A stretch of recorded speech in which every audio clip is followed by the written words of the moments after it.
Today we're talking about the new Pokemon Direct that just dropped, well, today. I know this is a little different from my usual content, but I still hope you guys will enjoy it. Okay, to get into it, it was a 20-minute long Direct focusing on Pokemon Mystery Dungeon and Pokemon Sword and Shield, with a tiny sprinkle of Pokemon Home. If you haven't seen it, here's a quick recap. It started out with announcing that they were remaking the original Mystery Dungeon game for the Switch in HD and adding some extra content. Then came the meat of the video, Pokemon Sword and Pokemon Shield Expansion Pass, where they were adding new content for a price of $30 and a little information on Pokemon Home.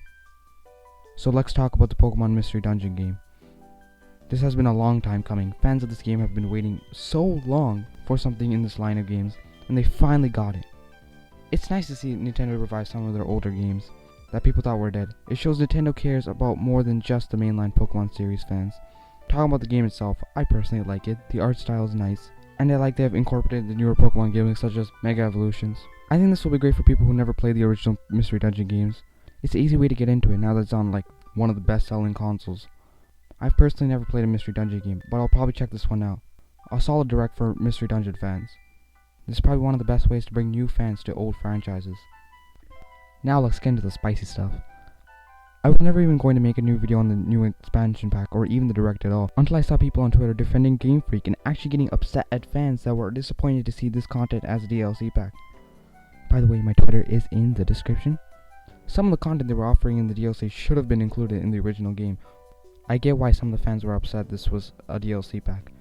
For example, some of the content they were offering in the DLC should have been included with the original game. For example, the Gigantamax forms for the starters would be expected, as usually they give the gimmick to the starters, like in Kalos. Gigantamax is basically Mega Evolutions with a twist, so we can easily compare it to Gen 6. In Gen 6, the base game had Mega Evolutions for the starters and the Kanto starters, as expected. However, in Pokemon Sword and Shield, they locked this behind a paywall and only gave it to Charizard, their favorite Pokemon of all time. Literally, Charizard cannot have more content. It's physically impossible. Another thing is how they're adding 200 more missing Pokemon back into the game. This means they lied about how they couldn't finish the models in time. They were just saving it as a DLC. They're literally willing to lie to our faces just so they can make a little extra cash. Even with the inclusion of these new Pokemon, this still won't be all the missing Pokemon in the game. That means Pokemon are still going to be locked behind your old games even though you're paying an extra $30 DLC to get them. The only bright side I see to this is they won't be adding this content into another game and calling it a definitive edition like Pokemon Ultra Sun and Ultra Moon, where these games are unfinished and they're just going to add DLC that they should have been in the base game. But now that I think about it, they're still going to be making a definitive game with even less content, so people will have to repurchase the whole game. So now you might be saying, well, how about the other content in the pack?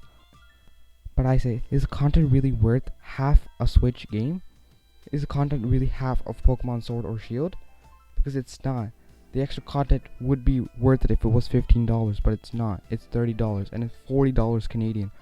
So I clearly understand why people are being upset over this. This is something that should have been included in the base game. I get the DLC part of them adding extra islands and stuff. Yes, that makes sense. It could have been a $15 or $20 DLC pack, but it's not. It's $30 with content that should have already been in the base game. So people who can't buy the DLC pack, they won't be receiving content that they should have in the first place. Anyway, that's my thoughts on this. Anyway, those are my thoughts on this new Pokemon Direct.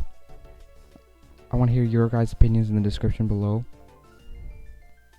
If you guys agree with me or don't, leave it in the comments below and we'll talk it out, because I usually reply to all the comments. Either way, I know this is not my normal content. I still have an animation coming soon, so stick around guys. See you guys in the next one.